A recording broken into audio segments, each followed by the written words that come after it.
Meu cordial bom dia a todos os irmãos, amigos desta igreja. É sempre uma alegria estar de volta a este lugar onde estudei, onde morei, onde conheci aquela que hoje é minha esposa e onde trabalhei por alguns anos na Faculdade de Teologia. Obrigado, pastor Gilson, pelo gentil convite para lhes falar nesta manhã.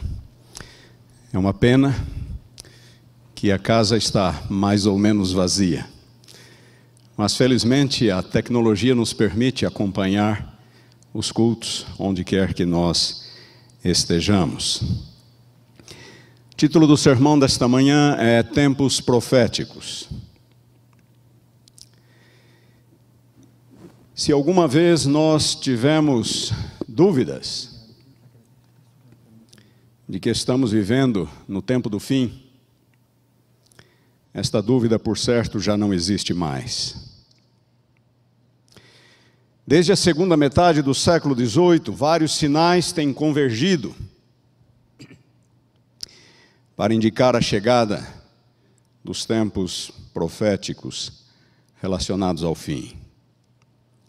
Sinais no sol, na lua, nas estrelas, terremotos e outros desastres naturais, guerras, rumores de guerras, fomes, sinais no mundo político, religioso. Tudo isso tem sido importante para indicar a que altura da história nos encontramos. Mas, num certo sentido, tudo isso é história, passado. Por mais que estes sinais sejam importantes, estamos hoje presenciando uma sucessão de eventos, um acúmulo de evidências de toda sorte, que demonstram com suficiente clareza a relevância profética do tempo em que vivemos. Sem dúvida, o exemplo mais claro é esta pandemia miserável. E pior que ela é a forma escandalosa como ela tem sido usada ideologicamente para difundir medo, exercer controle, diminuir liberdades, solapar valores cristãos e democráticos e promover mudanças na sociedade de acordo com ideologias sociais específicas. Ideologia é o conjunto de crenças ou doutrinas com relação ao quanto aquilo que seria ideal para a humanidade, do ponto de vista político e social. E, queridos, isso não é teoria de conspiração, não. É evidente, é clamoroso. Só não enxerga quem não quer ou quem acredita em Papai Noel. Só não enxerga quem continua preso à fantasia de que os eventos da história se sucedem ao acaso. Não, não é ao acaso. Não é à toa que setores politizados da sociedade, como a mídia e outras entidades de classe, têm aproveitado a pandemia para promover o humanismo ateu, que debocha de Deus, dos valores cristãos, que ignora o real problema da humanidade, que é a alienação de Deus, o afastamento de Deus.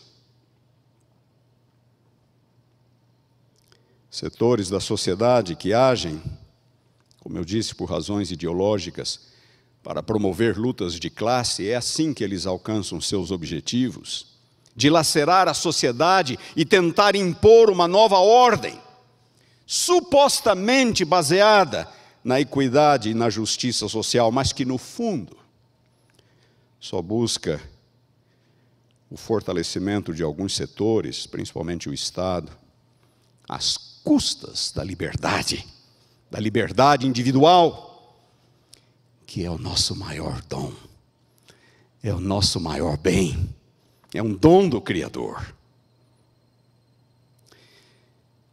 É neste contexto que entram, por exemplo, os vários ismos atuais: socialismo, ecologismo, racismo, feminismo, homossexualismo, transgenerismo e outros movimentos e ideologias que se opõem a Deus. Se opõem ao plano de Deus, aos valores de Deus. Introduzem em seu lugar valores humanos.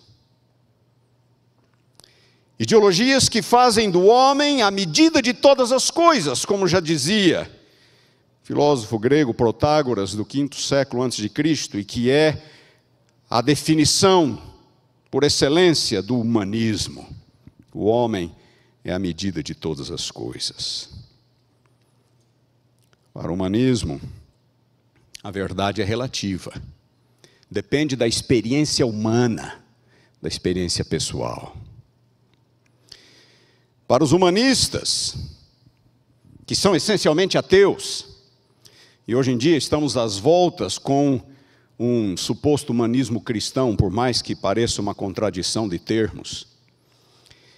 Mas para os humanistas, o verdadeiro problema da humanidade não é de cunho moral, não é o pecado, não é alienação com Deus, não tem nada a ver com Deus.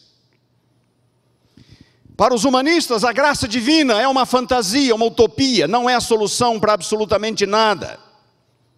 Precisamos de outras soluções aqui e agora, de cunho social, político-social. O plano divino de um mundo que vai de mal a pior e a esperança futura, isso não interessa. Como eu disse, buscam soluções imediatas. Não importa os custos, não importa os danos ou os prejuízos pessoais. Mudam as noções de bem e de mal, de certo e de errado, de justo e de injusto. Pecado é varrido do vocabulário e da realidade humana. Deus é visto como uma mera construção imaginária. E o cristianismo, para usar uma velha frase, como o ópio do povo. Os valores bíblico-cristãos como ultrapassados, culturalmente condicionados, injustos, inaceitáveis. Valores com relação à família, à liberdade, à educação, trabalho, moral e uma série de outros. Nesta manhã eu gostaria de focar nas questões morais que assolam a sociedade moderna e que têm se manifestado, inclusive, no seio da igreja. Eu quero convidá-los a abrirmos a Bíblia na segunda carta de Paulo a Timóteo, no capítulo 3. Vou começar com esta passagem. Vamos ler várias passagens hoje. Em determinado momento do sermão, ele vai parecer mais um estudo do que um sermão propriamente dito. 2 Timóteo capítulo 3, versículos 1 a 5. Paulo escrevendo ao seu fiel auxiliar que se encontrava em Éfeso, Paulo declara o seguinte: sabe, porém, isto, que nos últimos dias sobrevirão tempos difíceis. Pois os homens serão egoístas, avarentos, jactanciosos, arrogantes, blasfemadores, desobedientes aos pais, ingratos, irreverentes, desafeiçoados, implacáveis, caluniadores, sem domínio de si, cruéis, inimigos do bem, traidores, atrevidos, enfatuados, mais amigos dos prazeres que amigos de Deus, tendo forma de piedade, negando-lhe, entretanto, o poder. Conclui Paulo: foge também destes. Nesta passagem, o apóstolo fala dos sinais morais que ocorreriam nos últimos dias. E o cumprimento destes sinais nunca foi tão visível, nunca foi tão atual como nos dias de hoje. Homens egoístas, arrogantes, irreverentes, sem domínio de si, inimigos do bem, atrevidos, enfatuados, mais amigos de prazeres ou dos prazeres do que amigos de Deus. E ao dizer, tendo forma de piedade, negando-lhes entretanto poder, Paulo explicitamente traz este problema para dentro da igreja. Pessoas de dentro, que teriam forma de piedade, mas lhe negariam o poder. Pretensos cristãos, que agiriam desta forma, tentariam subverter valores e princípios morais, os princípios mais fundamentais da fé cristã. E agora eu quero conduzi-los numa pequena jornada histórica e bíblica. E eu quero começar com Atos capítulo 15. Eu vou tentar pintar um quadro, um cenário histórico, para que vocês possam entender bem a problemática. Vamos para Atos capítulo 15, leiamos os versículos 28 e 29. Os versículos 28 a 29 são os versículos finais de uma pequena carta. Uma pequena carta que começa no versículo 23. Uma pequena epístola. Talvez o mais antigo documento cristão, que foi escrito pela igreja de Jerusalém para as igrejas gentílicas. E nos versículos 28 e 29 nós lemos: pois pareceu bem ao Espírito Santo e a nós, da igreja de Jerusalém, incluindo-se os apóstolos, não vos impor, as igrejas gentílicas, maior encargo além destas coisas essenciais, que vos abstenhais das coisas sacrificadas a ídolos, bem como do sangue, da carne de animais sufocados e das relações sexuais ilícitas. Destas coisas fareis bem, se vos guardardes. Saúde. É como se terminavam as cartas na antiguidade. Saúde. Em Atos 15 nós encontramos a descrição do chamado Concílio de Jerusalém, que ocorreu no ano 49 da nossa era. Uma década e meia, aproximadamente, quase duas, após a ascensão de Jesus. Nos dois capítulos anteriores, capítulos 13 e 14 de Atos, nós encontramos a primeira viagem missionária de Paulo. O primeiro esforço, devidamente organizado, planejado, para ultrapassar as fronteiras judaicas com o Evangelho e alcançar o mundo pagão, o mundo gentílico.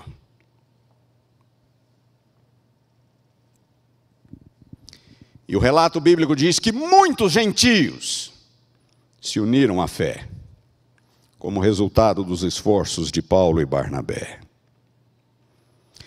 Do ponto de vista ético e doutrinário, a conversão de um judeu era muito simples. Era só acreditar em Jesus como Messias, aceitá-lo como Messias. Ele já vivia como um filho de Deus, como um servo de Deus. Mas não era assim com os gentios. Os gentios viviam imersos no paganismo, que permeava todos os aspectos da vida, todos, do nascimento à morte, tudo, todos os afazeres, todos os momentos marcantes da vida, giravam em torno da idolatria e adoração, sacrifícios aos deuses. E um dos elementos mais característicos da vida pagã na antiguidade era a imoralidade. Nós vivemos num mundo que, de certo modo, ainda é medido por valores morais cristãos, bíblico-cristãos, regido por uma moral cristã, ainda que ela esteja sob ataque. Mas por causa disso, muitos de nós sequer imaginamos quão bizarra era a vida na antiguidade. Quão devasso era o paganismo na antiguidade. O adultério era encorajado. Era ridículo alguém que não o praticasse. O homossexualismo era generalizado. Na mitologia egípcia, ele evocava a prática dos próprios deuses. Entre os romanos, era legal, do ponto de vista da lei, era legal, desde que a parte ativa fosse um cidadão romano. O cidadão romano não poderia ser a parte passiva, e os romanos abusavam dos escravos e dos estrangeiros com absoluta frequência. Os imperadores romanos, Calígula, foi apunhalado nas genitálias exatamente por um de seus escravos, a quem ele abusara durante muito tempo. Os imperadores mais devassos que existiram. Os imperadores estavam acima da lei, num certo sentido. Eles eram a lei. O imperador Nero, aquele que executou Paulo e Pedro, teve 3 esposas e 2 esposos. Pederastia, sexo com meninos, entre os gregos era visto com bons olhos. Segundo alguns filósofos, promovia o desenvolvimento pessoal. Era aceitável pelos romanos desde que a parte passiva, como eu disse, fosse um escravo ou um estrangeiro. Bestialidade, sexo com animais. Em alguns círculos pagãos da antiguidade, acreditava-se que promovia virilidade, trazia boa sorte e prosperidade. No Egito, a moda era sexo com crocodilos. Necrofilia, sexo com cadáveres, também herdado da mitologia. A mitologia era o espelho usado pela população em geral. Que os deuses faziam, eles faziam. Os egípcios eram obcecados com vida após a morte. Necrofilia era uma prática absolutamente comum. Sexo e religião, imoralidade e paganismo se misturavam numa simbiose que degradava e aviltava o ser humano, criado à imagem e à semelhança de Deus. Um dos elementos mais característicos do paganismo antigo era o culto da fertilidade. Fertilidade era tudo para os antigos pagãos. A continuidade da família, da cidade, do estado, dependia da fertilidade, da procriação. A vida dependia da fertilidade, a agricultura para prover alimento, chuva, os rios, a caça. Fertilidade era tudo para os antigos. Baal era o deus da fertilidade. E no Monte Carmelo nós temos exatamente uma luta entre quem é o verdadeiro Deus da fertilidade. Quem é o Deus que dá a chuva? Elias e os profetas de Baal. Baal era filho de Azerá. E na mitologia cananita, Baal e Azerá, eles têm intercurso sexual frequentes. Era o paganismo antigo. O culto da fertilidade nos contextos pagãos era celebrado mediante álcool e orgias sexuais. O sexo era o símbolo, talvez, maior da fertilidade. Nos templos da fertilidade havia prostitutas cultuais, ou prostitutos homossexuais cultuais. Corinto e Éfeso, nos dias de Paulo, eram centros pagãos, onde o culto da fertilidade exercia um papel importante. Muitos adoradores vinham de longe. O escritor romano Estrabo diz que em Corinto havia mais de 1000 prostitutas cultuais, sacerdotisas do sexo. Era tanto a depravação que entre os próprios gregos cunhou-se um verbo, korintiazestai, derivado da palavra Corinto, korintiazestai, que significa viver como os coríntios, para descrever um comportamento imoral dissoluto. Era um mundo assim que a igreja foi chamada a evangelizar. Imaginem. No Antigo Testamento, a grande luta do povo de Israel era com ou contra o paganismo, especialmente cananita.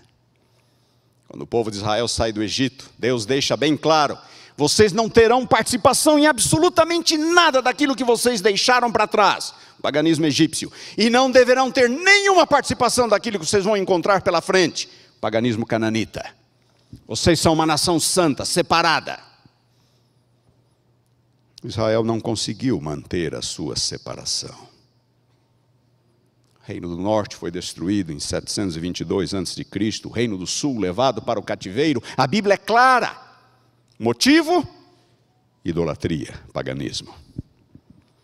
Mas no cativeiro babilônico, os judeus foram curados da idolatria. Eles entenderam o recado de Deus. Nunca mais a idolatria, paganismo, se achou em Israel. Nunca mais, desde o cativeiro babilônico.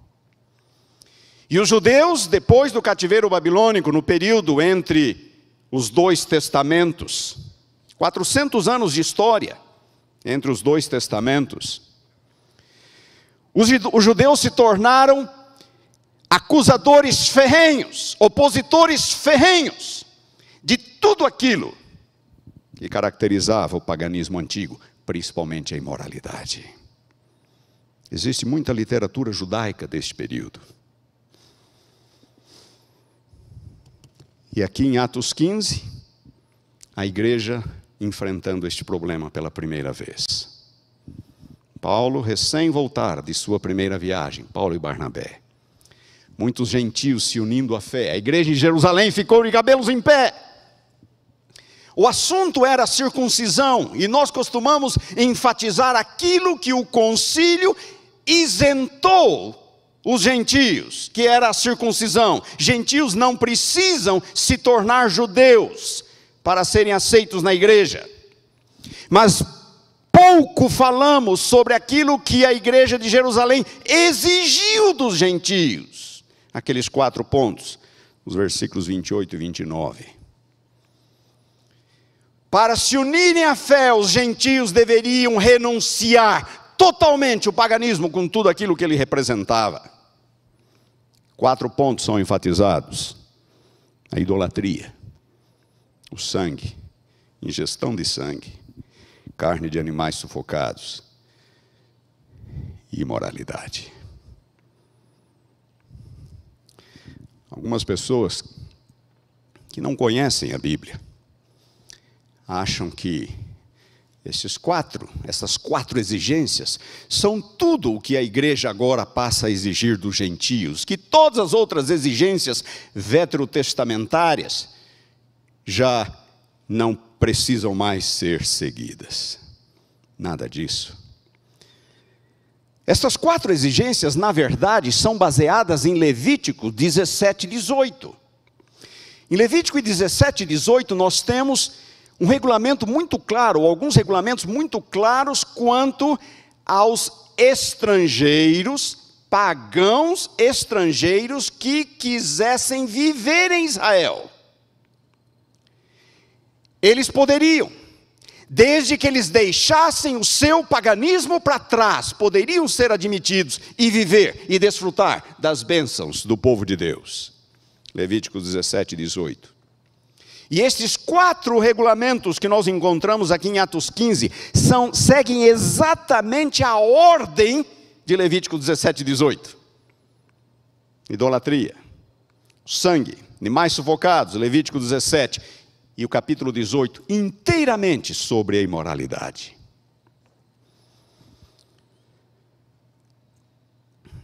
Recomendo que você leia Levítico 18, posteriormente. O texto é claríssimo, nos versículos 6 a 18, por exemplo. Deus falando por intermédio de Moisés: nenhum tipo de relação sexual entre parentes. Isto envolve mãe, pai, filho, filha, tio, tia, nora, genro, cunhada, cunhado, noções de família, claramente expressas aqui, Levítico 18. Nenhum tipo de relação entre parentes. Versículo 19, relação sexual durante o ciclo da esposa. Versículo 20, adultério.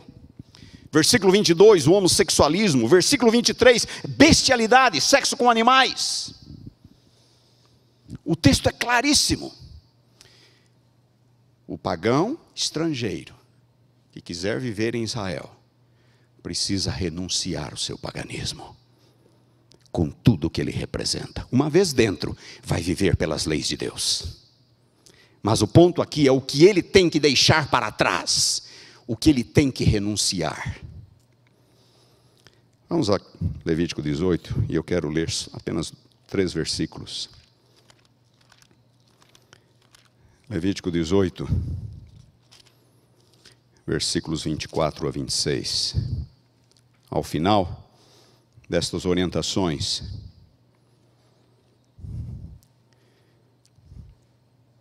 nós lemos o seguinte: com nenhuma destas coisas, Levítico 18, 24 a 26, com nenhuma destas coisas vos contaminareis, porque com todas estas coisas se contaminaram as nações que eu lanço de diante de vós. E a terra se contaminou, e eu visitei nela a sua iniquidade, e ela vomitou seus moradores. Porém vós guardareis os meus estatutos, os meus juízos. Nenhuma destas abominações fareis, nem o natural, nem o peregrino, o estrangeiro que peregrina entre vós.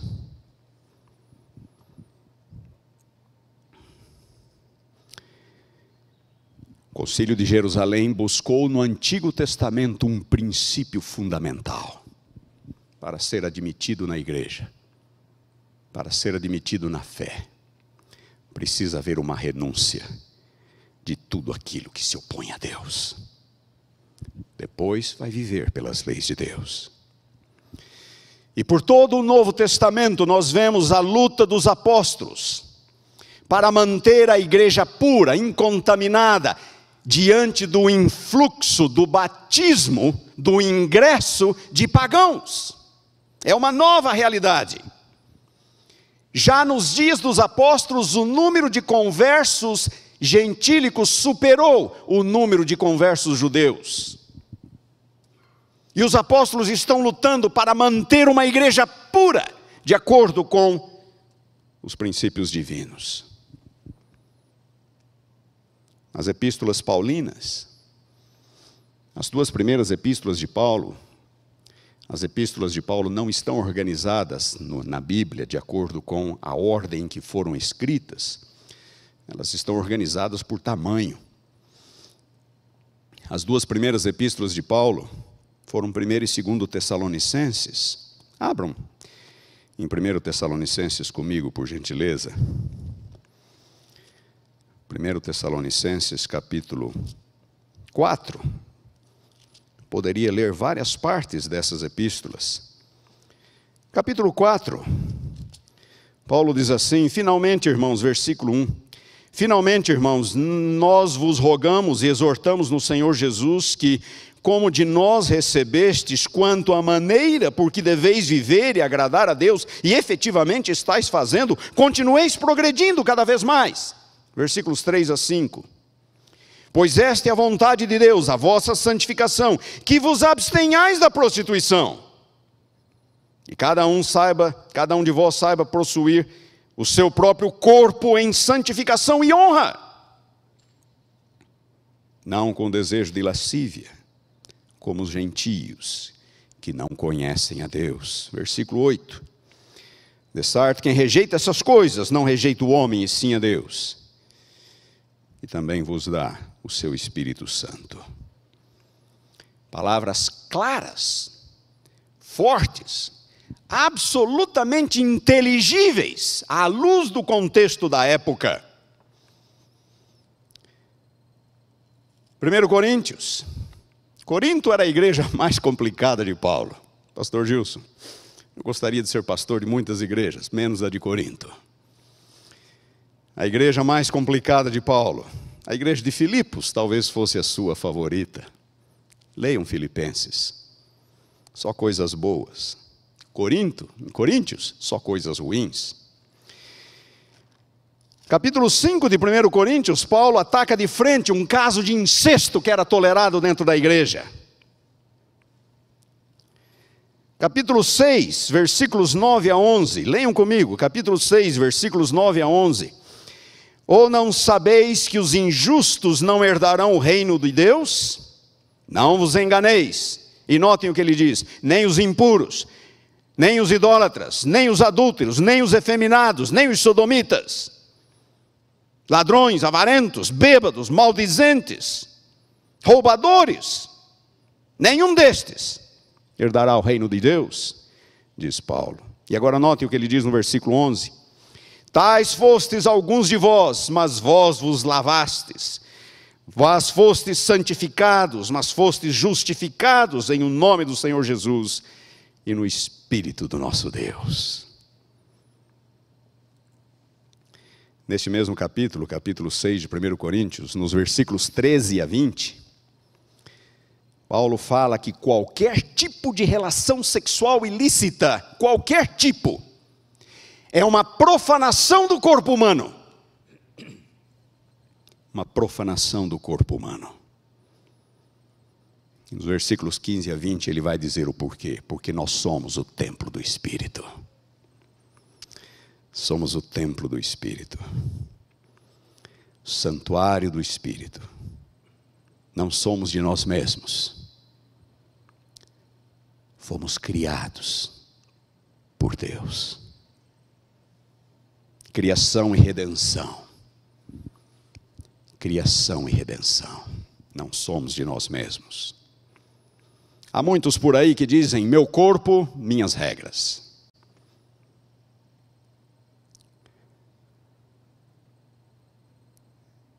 Isto não se harmoniza com o princípio bíblico da criação e da redenção. Próximo capítulo, 1 Coríntios 7. Versículo 2, por causa da impureza, cada um tem a sua própria esposa e cada um seu próprio marido.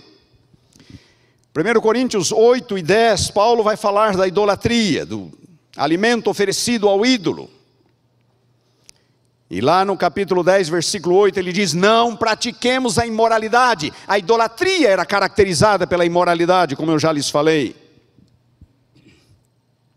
Quando vamos para 2 Coríntios, a ênfase continua, a preocupação continua.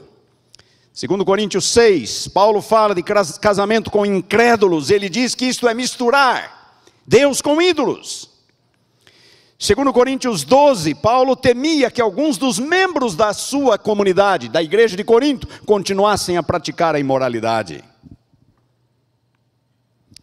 Quando vamos para as demais epístolas paulinas, Gálatas, Efésios, Colossenses, a mesma preocupação. Gálatas capítulo 5, as obras da carne, prostituição, impureza, lascívia, idolatria, feitiçarias.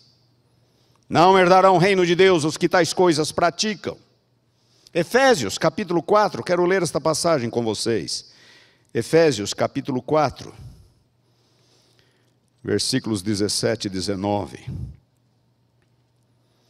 Efésios 4, 17 e 19.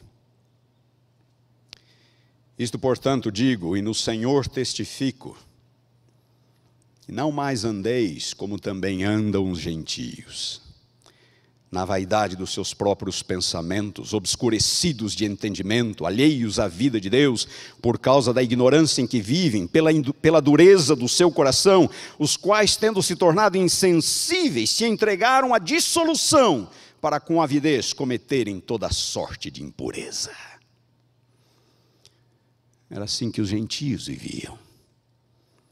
Paulo apela para que os gentios conversos de Éfeso, não mais praticassem tais coisas. Colossenses capítulo 3, fazei morrer a vossa natureza terrena, prostituição, impureza, paixão, lascívia. É o esforço de Paulo em fazer com que os seus conversos gentílicos adotassem um novo princípio de vida. Nas epístolas pastorais, nós começamos lendo uma passagem de 2 Timóteo. Quero ler agora uma passagem de 1 Timóteo, capítulo 1, versículos 8 a 11. Vocês se lembram, eu falei que Éfeso era um dos centros pagãos e imorais da antiguidade, do paganismo e da imoralidade. Timóteo estava em Éfeso quando Paulo escreveu essas duas cartas a ele. E nos versículos 8 a 11, logo na primeira epístola, primeiro capítulo de 1 Timóteo, Paulo fala: a que é que a lei se opõe? A lei é boa, diz ele, desde que alguém se utiliza de modo legítimo, tendo em vista que não se promulga uma lei para quem é justo. A lei é promulgada, diz Paulo, para os transgressores, rebeldes, irreverentes, pecadores, ímpios, profanos, parricidas, matricidas, homicidas. Versículo 10, impuros, sodomitas, raptores de homens, mentirosos, perjuros, e para tudo quanto se opõe à sã doutrina, segundo o evangelho da glória do Deus bendito, do qual fui encarregado. Deixando Paulo, vamos para as epístolas gerais. A mesma preocupação continua. Pedro, 1 Pedro, capítulo 1, versículos 14 a 16. Pedro ficou um bom tempo do seu ministério na Judéia, Jerusalém, nas regiões próximas a Jerusalém. Mais tarde, Pedro também começou algumas viagens missionárias.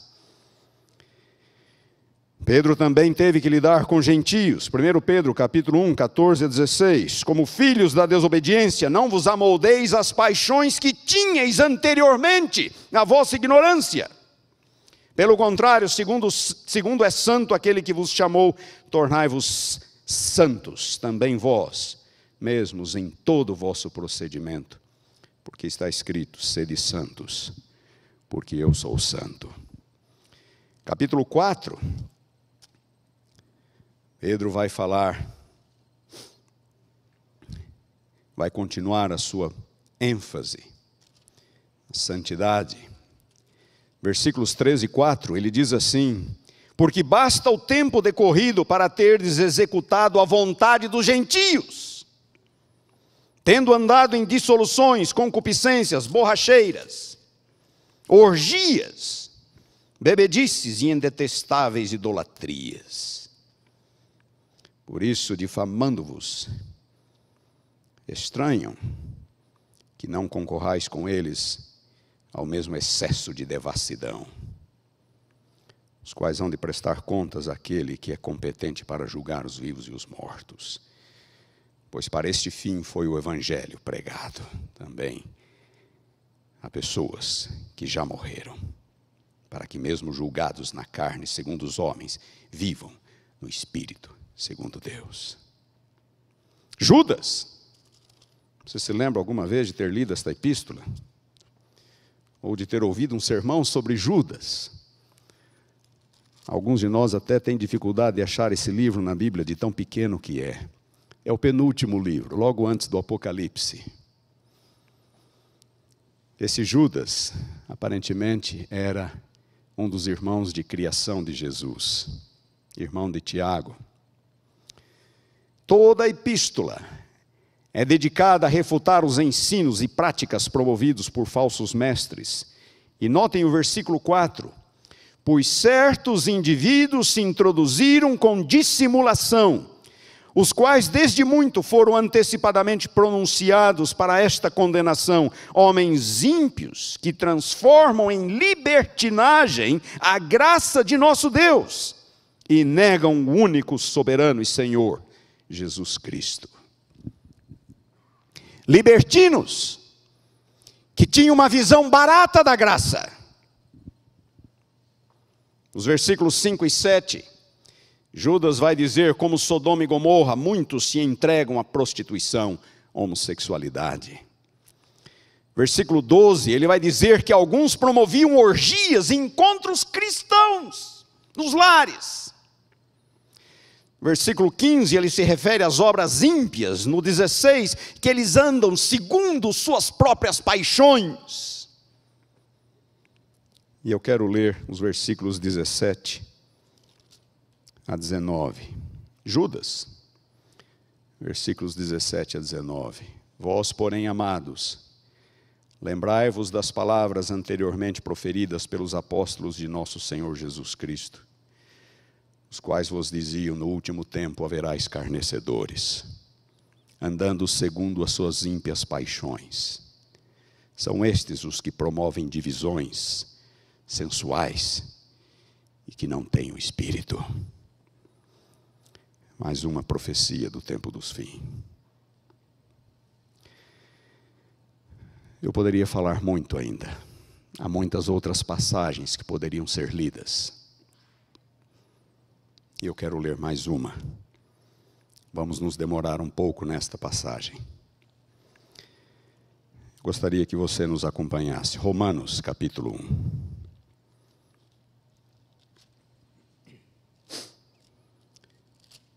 Romanos capítulo 1.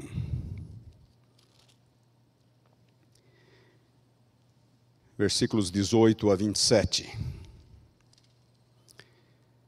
O apóstolo Paulo, inspirado por Deus, traz uma denúncia contra o mundo gentílico, o mundo pagão. E ele começa dizendo que a ira de Deus se revela do céu contra toda impiedade e perversão dos homens, que detêm a verdade pela injustiça. A ira de Deus se manifesta desde os céus, diz o apóstolo, contra a impiedade e a perversão humana. Nos versículos seguintes, o apóstolo vai descrever por quê. Ele já fala, é contra toda impiedade e perversão, mas agora ele vai descrever o porquê. Começando já na segunda parte do versículo 18, ele diz: porque eles detêm a verdade pela injustiça. Eles suprimem a verdade pela injustiça. Eles anulam a verdade com a injustiça. Nos versículos 19 a 20, Paulo continua dizendo: porquanto o que de Deus se pode conhecer é manifesto entre eles, porque Deus lhes manifestou. Porque os atributos invisíveis de Deus, assim o seu eterno poder, como também sua própria divindade, claramente se reconhecem desde o princípio do mundo, sendo percebido por meio das coisas que foram criados. Tais homens são, por isso, indesculpáveis. Qual é a ênfase do apóstolo ao descrever os gentios, os pagãos? A ênfase é clara: eles tiveram acesso à revelação natural, a revelação de Deus por meio da natureza. Não tiveram acesso às Escrituras, não tiveram o benefício do livro de Gênesis e outros livros bíblicos. Tiveram acesso à revelação natural. E Paulo diz que os atributos de Deus, invisíveis, como também o seu eterno poder, podem ser conhecidos por meio das coisas criadas, e por isso tais homens são indesculpáveis. E é interessante notarmos que alguns antigos filósofos gregos já defendiam o argumento do design inteligente. Sócrates, por exemplo, ele dizia: olhem a natureza, tem de haver uma mente criadora por detrás. Os herdeiros da filosofia socrática, os estoicos, contemporâneos de Paulo, pregavam uma vida virtuosa, não tinham acesso à revelação, defendiam princípios de virtude, de vida, nos moldes daqueles que nós encontramos na Bíblia. Estes mesmos estoicos, que não conheciam a revelação escrita, acreditavam num Deus criador, e acreditavam que nós temos que viver em harmonia com este Deus criador.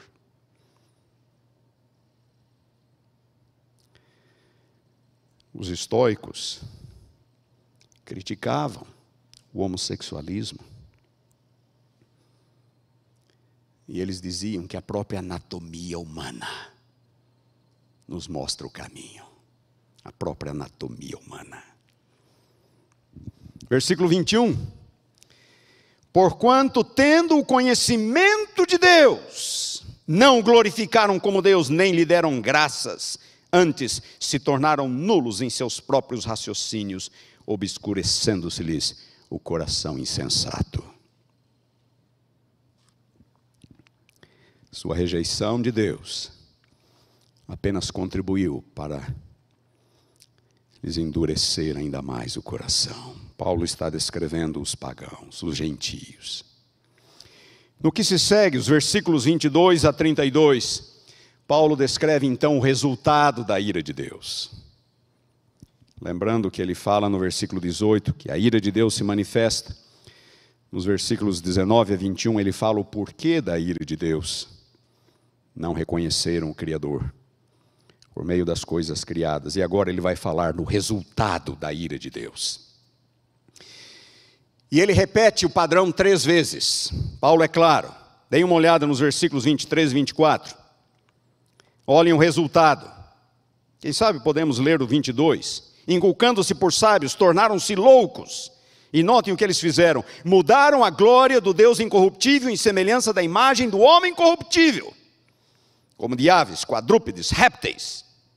Idolatria. No 24. Por isso Deus os entregou tais homens à imundícia. Entregou tais homens à imundícia, pela concupiscência do seu próprio coração, para desonrarem o seu corpo entre si. Versículo 25 e 26. Por isso eles mudaram a verdade de Deus. Lembram-se lá do 23? Deem uma olhada de novo no 23. Mudaram a glória de Deus.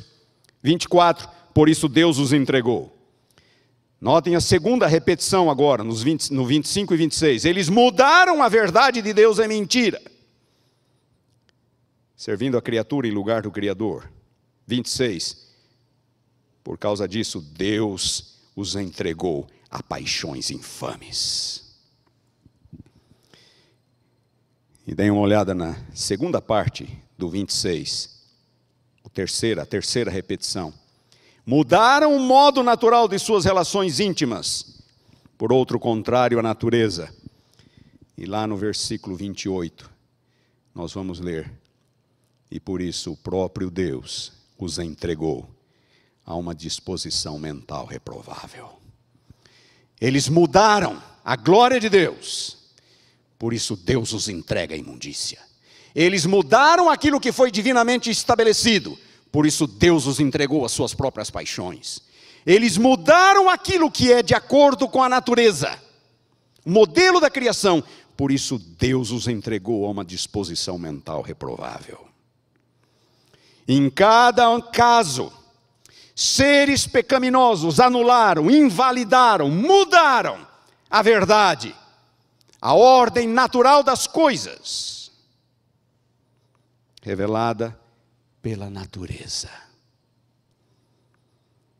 e puseram em seu lugar suas próprias noções equivocadas e pecaminosas.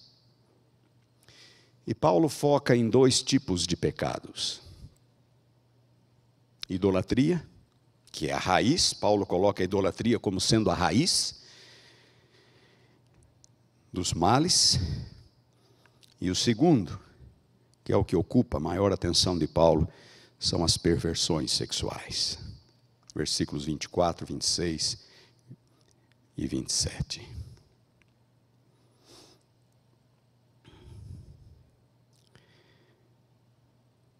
A ênfase de Paulo está no homossexualismo, que ele define no versículo 24 como sendo imundícia. No versículo 26, como paixões infames. Dê uma olhada no versículo 26. Por causa disso, Deus os entregou a paixões infames, porque até as mulheres mudaram o modo natural de suas relações íntimas por outro contrário à natureza. E no 27 ele vai falar dos homens. Semelhantemente, os homens, também deixando o contato natural da mulher, se inflamaram mutuamente em sua sensualidade, cometendo torpeza homens com homens e recebendo em si mesmos a merecida punição pelo seu erro. Queridos, nesta era de intolerância, pluralismo, em que nós vivemos, é importante que ouçamos o que Paulo está dizendo. São 3 os argumentos comumente apresentados pelos defensores do homossexualismo. Eles tentam interpretar Paulo como se o que Paulo condenasse fosse apenas o sexo contrário à natureza da pessoa. Que Paulo diz, é contrário à natureza. Então eles dizem, o que Paulo condena é aquilo que é contrário à natureza da pessoa, do indivíduo. Portanto, se uma pessoa é heterossexual, sexo com pessoa do mesmo sexo seria contrário à natureza dessa pessoa. Por conseguinte, errado. Da mesma forma, se uma pessoa é homossexual, sexo com pessoa de outro sexo seria contrário à natureza dessa pessoa e, portanto, errado. Paulo, porém, não advoga essa noção individualizada de natureza. O termo grego utilizado por Paulo aqui, natureza, natural, está de acordo com o ensino bíblico. Aquilo que é natural é aquilo como foi criado por Deus. Encontramos esta ênfase no Antigo Testamento. A atividade homossexual é uma deturpação da criação original de Deus, em algo totalmente diferente daquilo que Ele idealizou. E prestem atenção, nos versículos 26 e 27, Romanos 1, as palavras aqui utilizadas por Paulo para homem e mulher, não são as palavras comuns para homem e mulher. São as mesmas palavras que encontramos em Gênesis capítulo 1, versículo 27. Quando diz que Deus criou o homem à sua imagem e semelhança. Homem e mulher os criou. As palavras que Paulo usa aqui são as mesmas que aparecem lá. E não são as palavras normais para homem e mulher. São as palavras para macho e fêmea. A ênfase não é só no gênero, é na anatomia. É na anatomia. Deus criou o macho e Deus criou a fêmea. Essa noção individualizada de natureza que alguns proclamam, não está em harmonia com as Escrituras. Outro argumento é o de que o que Paulo condena é apenas o uso violento da prática homossexual, como meio de controle, de humilhação ou de prazer unilateral. Ou seja, Paulo seria apenas contra o abuso sexual de outra pessoa do mesmo sexo e não contra o ato consensual. Não. O ato consensual é uma expressão de amor, dizem eles. Paulo não está condenando o ato consensual. Tal leitura também não se sustenta. No versículo 27, se vocês prestarem atenção, Paulo diz, eles deixaram. Eles deixaram. Este verbo está na voz ativa. Para qualquer pessoa que conhece a língua portuguesa, sabe que a voz ativa é uma ação intencional. Eles deixaram. É uma ação voluntária. deixando o contato natural da mulher, escolheram. No mesmo verso 27, a construção se inflamaram mutuamente na sua sensualidade. Explicitamente se refere a uma ação consensual. Paulo está condenando a ação consensual. Não há aqui qualquer espaço para a noção de estupro, ou de um abuso forçado, de prevalecimento ou de humilhação. O texto é claro e a tradução em português é precisa. Em outras palavras, de acordo com as Escrituras, aqueles que se envolvem em qualquer tipo de atividade homossexual consensual, seja qual for a motivação, pervertem a intenção criadora original de Deus. Envolvem-se em algo contrário à natureza humana.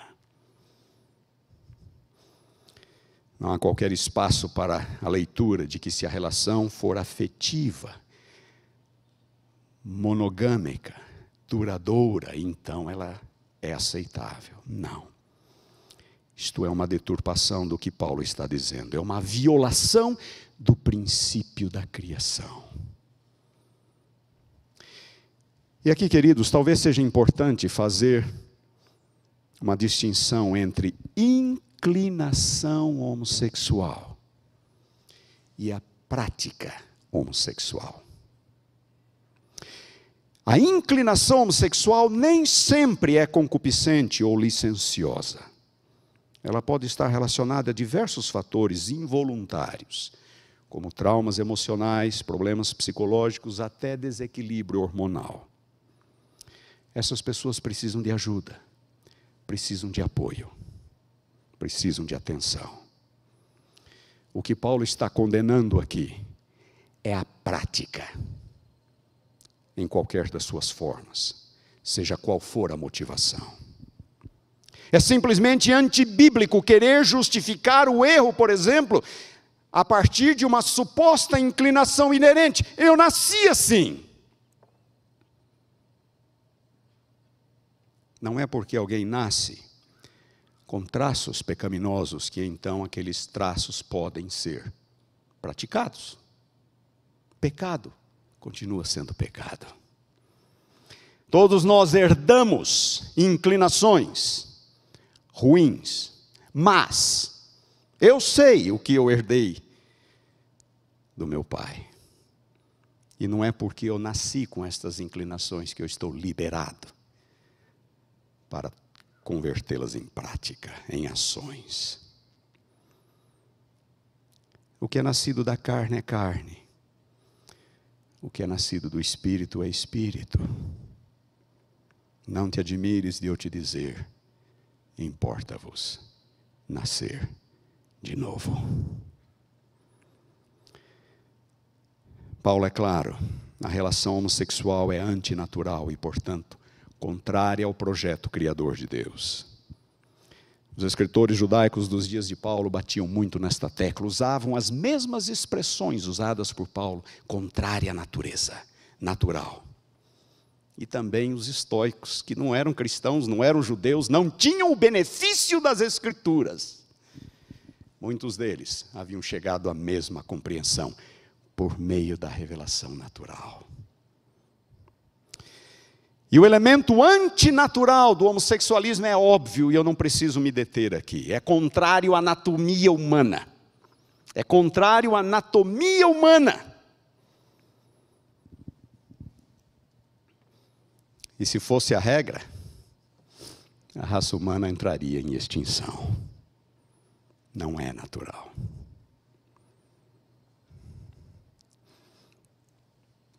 Ainda tenho alguns minutos. Sabem como que os antigos pagãos justificavam a prática homossexual? Eles utilizavam os argumentos mais bizarros possíveis. Alguns deles diziam que a conjunção dos astros no momento do nascimento explica por que alguns nascem com inclinação homossexual.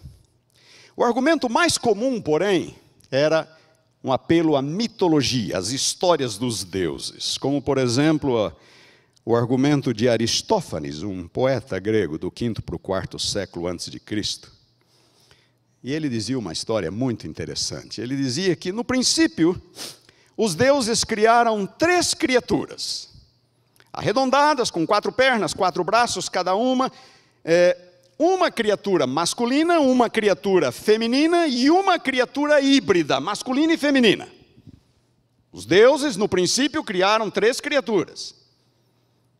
Ok?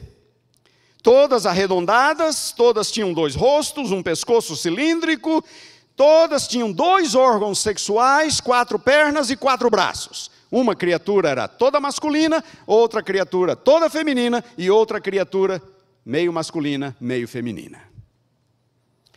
Por haverem conspirado contra os deuses, então estes, sob a liderança de Zeus, que é o Deus supremo na mitologia grega, eles decidiram punir essas criaturas, cortando-as ao meio.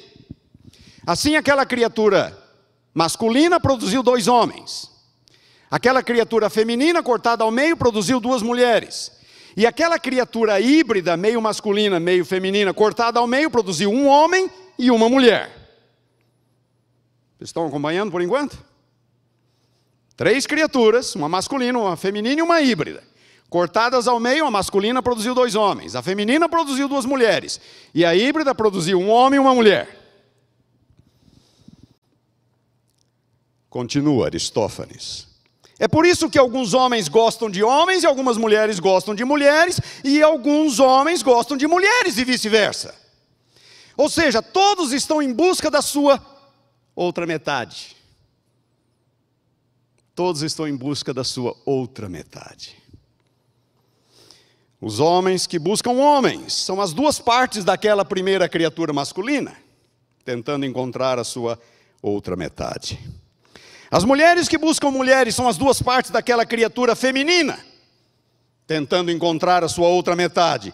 E os homens, os heterossexuais, os homens que buscam mulheres, as mulheres que buscam homens, são aquelas 2 partes da terceira criatura, tentando procurar se reaproximar uma da outra. Irmãos, o ponto aqui é claro. Além da bizarrice da explicação, o ponto é claro. É isto que acontece quando criamos deuses à nossa imagem e à nossa semelhança. Paganismo nada mais é do que deuses criados à imagem e à semelhança humana.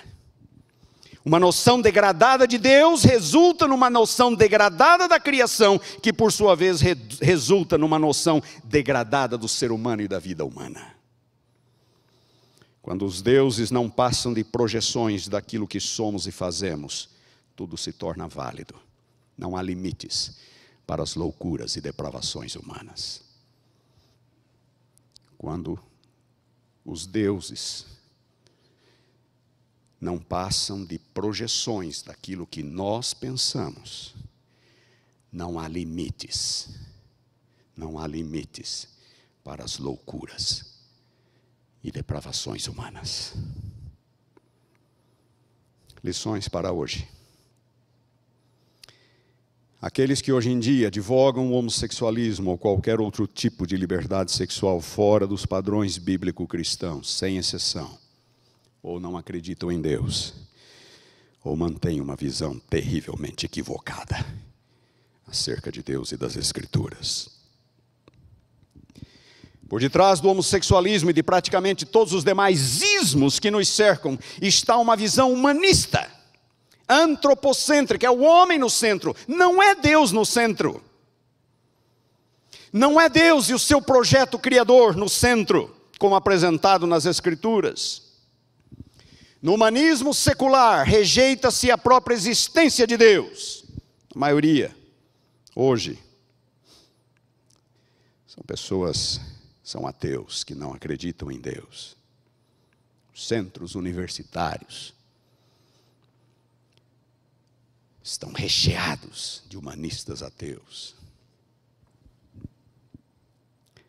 Grupos políticos partem de premissas humanísticas que ignoram, desconhecem, anulam a Deus. E como eu disse, estamos às voltas agora com o humanismo cristão, por mais que isto seja contraditório. No humanismo secular, rejeita-se a existência de Deus. No humanismo cristão, rejeitam-se os absolutos de Deus. A verdade é vista a partir da experiência humana. As pessoas podem escolher viver como viverem, como quiserem. As pessoas podem fazer o que quiserem. O livre-arbítrio é um dom de Deus. Ele nos deu esse dom. Cada um pode usá-lo da sua forma. Mas a Bíblia diz, todos teremos que prestar contas a Deus daquilo que fazemos. Querem fazer o que quiserem? Podem. Mas não venham querer dizer que isto é compatível com as Escrituras ou com a fé cristã. Não é. Nós não interpretamos a Bíblia a partir da experiência humana, é o contrário. Nós interpretamos a experiência humana a partir da Bíblia, a partir dos absolutos de Deus. E nunca os dizeres de Paulo foram tão atuais, tendo conhecimento de Deus, não o glorificaram como Deus, nem lhe deram graças. Antes se tornaram nulos em seus próprios raciocínios, obscurecendo-se-lhes o coração insensato. Inculcando-se por sábios, tornaram-se loucos e mudaram a glória do Deus incorruptível em semelhança da imagem do homem corruptível. Queridos, vivemos tempos proféticos, tempos difíceis. Estamos sendo bombardeados de todos os lados, como eu disse, por ideologias humanísticas que se opõem a Deus, e agora no quintal da própria igreja. E aos poucos a resistência de alguns vai sendo minada, quebrada, pouco a pouco. E pouco a pouco, alguns vão sendo induzidos, condicionados a se acostumarem com as coisas. A luta não é pequena. Na verdade, é uma verdadeira luta entre o bem e o mal. É a mesma que se iniciou no Éden, não é assim que Deus disse? Mas na verdade é assim. É uma luta entre a visão correta de Deus e sua santidade e uma visão degradada, humanizada de Deus. No princípio fomos criados à imagem e à semelhança de Deus. Agora querem fazer um Deus à imagem e à semelhança humana. Tempos proféticos. Os apóstolos e os cristãos primitivos lutaram muito para manter a igreja pura diante do ingresso de gentios, de ex-pagãos. Os apóstolos lutaram para que eles tivessem uma noção clara de quem Deus realmente é e do compromisso de vida que Ele espera. E agora pessoas de dentro até querem neutralizar aqueles esforços e reintroduzir aquilo que eles lutaram para que ficasse de fora. Queridos, a igreja não precisa de pessoas assim, que tentam reescrever a Bíblia, que tentam reescrever o cristianismo, que têm apenas o rótulo de cristãos, mas que não têm um coração convertido, que mantêm uma visão humanística, antropocêntrica da religião e da realidade. O que a igreja precisa é de pessoas fiéis, que não abram mão do seu compromisso com Deus, com o Criador, que não abdiquem dos princípios bíblicos, que não rejeitem a solução divina para os males que assolam o mundo, mas que creiam que Deus é hoje o que Ele sempre foi, que Ele continua tão santo hoje como Ele sempre foi. Pessoas que sabem que os padrões divinos são infinitamente melhores que os nossos. Não importa quão boas sejam as intenções. A terceira mensagem angélica: temei a Deus e dai-lhe glória. Adorai aquele que fez o céu, a terra e o mar e as fontes das águas. É a ênfase no Criador, numa época em que o mundo já praticamente o abandonou. Neste mundo, o apelo lá de Levíticos, e que é repetido por Pedro, continua ecoando: sede santos, porque eu sou santo. Que Deus nos abençoe. Vamos ouvir uma mensagem musical agora.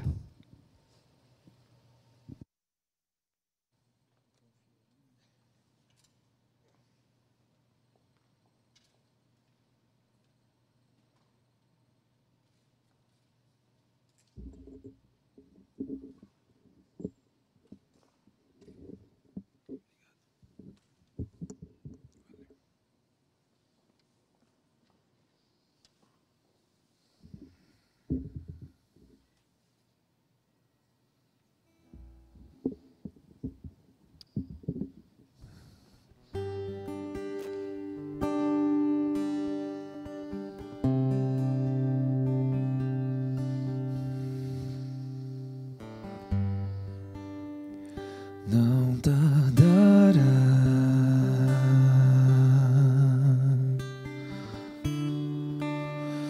Cristo irá voltar. Não tardará,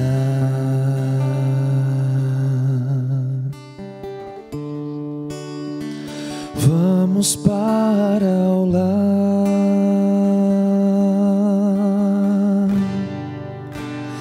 Não tardará,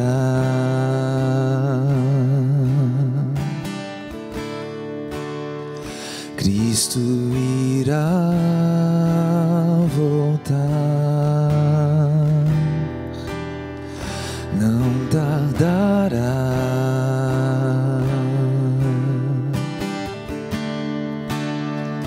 vamos para o lar.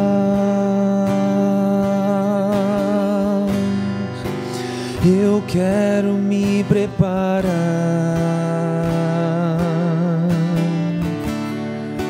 pois vamos logo subir.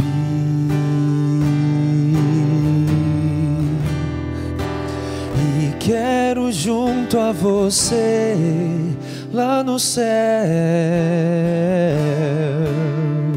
conversar com Jesus.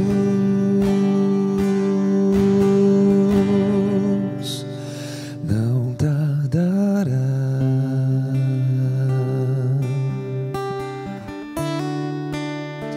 Cristo irá voltar. Não tardará,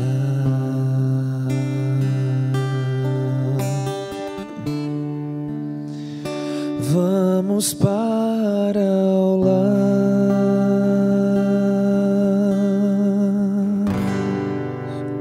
Amém.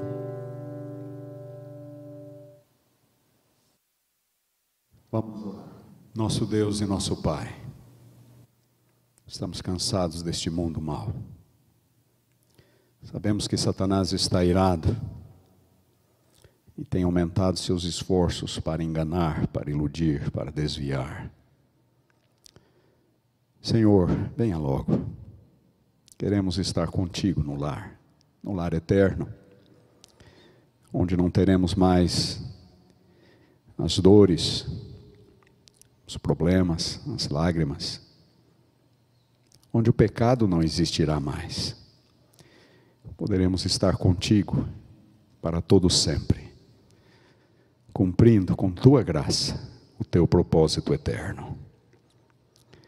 Nos reconsagramos a ti neste momento, suplicando-te perdão e o poder do Espírito para vivermos de acordo com os teus princípios, para que sejamos santos, porque tu és santo.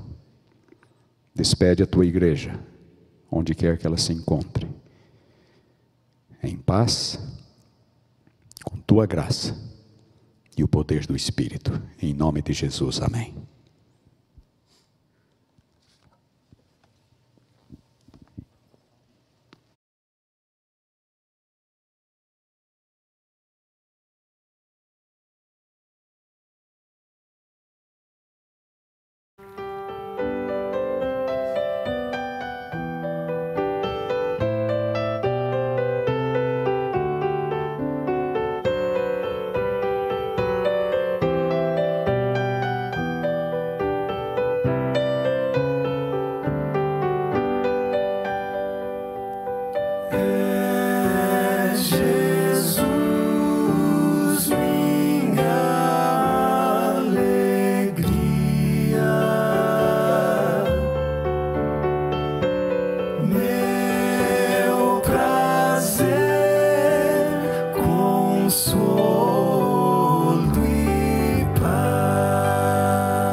coisas muito gloriosas na cidade de Sião, em moradas sempre eternas, os fiéis enfim reinarão.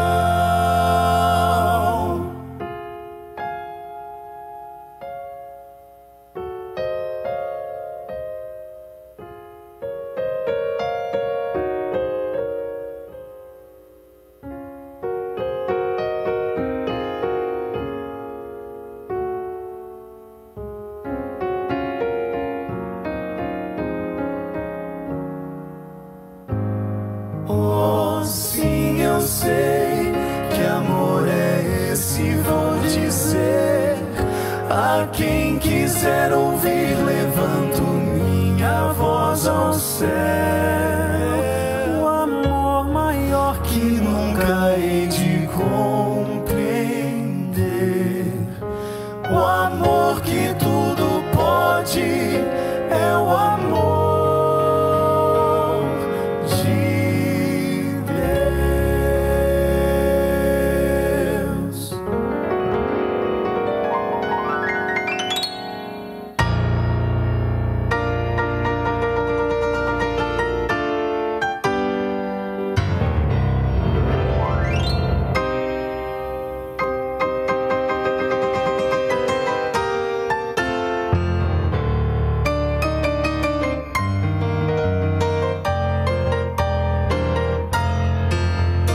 A Deus seja a glória, a Deus seja a glória, a Deus